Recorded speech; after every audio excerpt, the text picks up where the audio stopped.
saya Aldi Firmansyah dengan NPM 2252011141 dan saya ingin membacakan soal nomor 1 yang berisi bagaimana peraturan kode etik profesi di Indonesia berdasarkan Undang-Undang Nomor 18 Tahun 2003 tentang advokat dan kode etik advokat Indonesia dalam menjamin integritas advokat sebagai penegak hukum.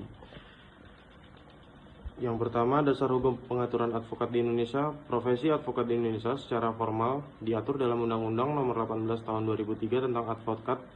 Undang-undang ini merupakan landasan yuridis utama yang mengatur tentang persyaratan, pengangkatan, hak dan kewajiban, serta larangan bagi advokat dalam menjalankan profesinya. Dan yang kedua, substansi Kode Etik Advokat Indonesia. Kode Etik Advokat Indonesia yang disahkan pada tanggal 13 Mei 2002 memuat berbagai ketentuan yang mengatur perilaku dan sikap advokat dalam menjalankan profesinya. Dan yang terakhir, peran kode etik dalam menjamin integritas advokat. Kode etik advokat memiliki fungsi yang sangat vital dalam menjaga integritas penegak hukum. Sebagai instrumen pengendali perilaku profesi, kode etik berfungsi untuk memberikan pedoman bagi advokat dalam bertindak secara profesional dan beretika. Sejauh mana efektivitas penerapan kode etik profesi advokat dalam mencegah terjadinya pelanggaran etik seperti industri, manipulasi, bukti, dan penyalahgunaan dalam mewenang perilaku hukum Indonesia?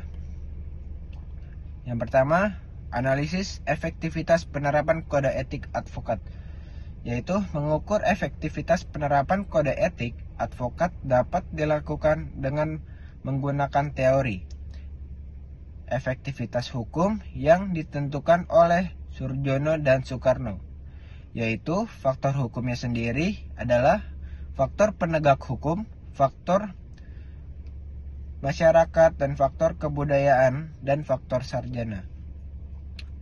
Dari substansi norma, Kode Etik Advokat Indonesia sebenarnya telah mengatur secara cukup tentang barang-barang larangan bagi advokat. Namun demikian, sanksi mekanisme pembuktian pelanggaran yang membuat penegakan kode etik menjadi kurang optimal. Lanjut, dari kelembagaan Dewan Kehormatan sebagai lembaga penegak etik advokat masih menghadapi berbagai tantangan seperti kurangnya independensi, minimnya sumber daya manusia, dan anggaran yang berlibat banyak laporan pelanggaran etik yang tidak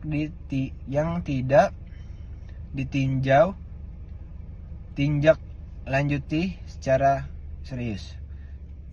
Lanjut, ada upaya peningkatan efektivitas kode etik, yaitu diperlukan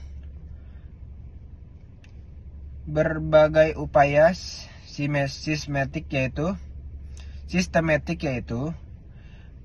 penggunaan kelembagaan Dewan Kehormatan melalui peningkatan independensi, profesionalisme, dan kapasitas sumber daya manusia. Selanjutnya yang akan saya jelaskan adalah apa saja bentuk pelanggaran kode etik yang paling serius dilakukan oleh advokat di Indonesia dan bagaimana mekanisme penegakan sanksi oleh Dewan Kehormatan organisasi advokat terhadap pelanggaran tersebut. Yang pertama saya jelasin itu bentuk-bentuk pelanggaran kode etiknya.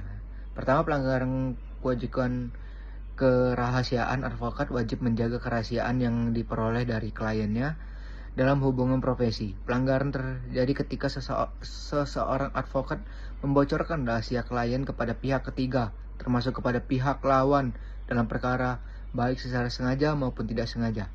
Kedua, pengabaian perkara klien. Banyak advokat yang menerima honorarium dari klien namun tidak menangani perkara dan dengan sungguh-sungguh, tidak hadir dalam persidangan, atau tidak memberikan informasi perkembangan perkara secara berkala kepada klien. Habis itu saya jelasin tentang mekanisme penegakan sanksi.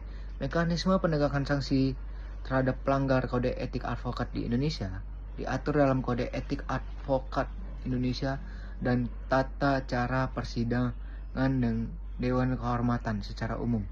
Mekanisme tersebut meliputi 1.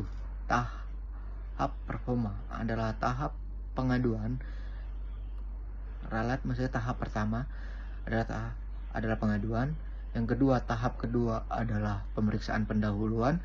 Tahap ketiga adalah persidangan. Tahap keempat adalah putusan dan sanksi. Tahap kelima adalah upaya banding. Selanjutnya akan dilanjutkan oleh kawan saya. Nama saya Muhammad Gibran Gadi Bersaliu, NPM 23120111484. Saya akan menjawab nomor 4, yaitu bagaimana peran advokat sebagai profesi yang menjunjung tinggi prinsip independensi, kejujuran, dan keadilan dalam mendukung sistem penegakan hukum yang berintegritas di Indonesia. Yang pertama, prinsip independensi. Independensi merupakan prinsip fundamental dalam profesi advokat yang membedakannya dari profesi hukum lainnya. Yang kedua, prinsip kejujuran. Kejujuran merupakan nilai moral yang tak dapat ditawar dalam proses advokat. Kejujuran advokat dalam penegakan hukum diwujudkan dalam berbagai aspek praktik hukum. Yang ketiga, prinsip keadilan. Keadilan merupakan tujuan akhir dari seluruh aktivitas hukum, termasuk profesi advokat. Dalam praktiknya, prinsip keadilan menuntut advokat tidak membela klien dengan cara-cara yang bertentangan dengan hukum. Yang terakhir, kontribusi advokat dalam penegakan hukum berintegritas. Kontribusi tersebut antara lain menjamin terlindungnya hak konstitusional warga negara dalam setiap proses hukum, mendorong terwujudnya peradilan yang fair, transparan, dan akuntabel, mencegah terjadinya penyalahgunaan kekuasaan oleh aparat penegak hukum melalui fungsi pengawasan dan advokasi hukum. Sekian dari saya. Nomor 5, ada apa saja hambatan dan tantangan yang dihadapi dalam implementasi di etika profesi advokat di Indonesia, serta bagaimana upaya reformasi yang dilakukan untuk memperkuat integritas profesi advokat di dalam sistem hukum nasional. Yang pertama itu hambatan dalam implementasi kode etik advokat. Terdapat sejumlah hambatan dasar yang secara konsisten menghambat implementasi etika profesi advokat di Indonesia, yaitu yang pertama ada fragmentasi organisasi advokat, yang kedua ada lemahnya independensi Dewan Kehormatan, yang ketiga ada tidak adanya mekanisme pengawasan eksternal, 4 rendahnya budaya hukum dan keadilan etik, yang kelima ada minimnya akses dan transparansi informasi. Terus upaya reformasi untuk memperkuat integritas profesi advokat. Guna mengatasi berbagai hambatan dan tantangan tersebut diperlukan serangkaian upaya reformasi yang sistematis dan komprehensif, antara lain pernyataan organisasi advokat. Langkah paling mendasar adalah penyelesaian persoalan dualisme atau pluralisme organisasi advokat dengan membentuk serta satu wadah tunggal organisasi advokat dengan sebagaimana diamanatkan oleh Undang-Undang Advokat.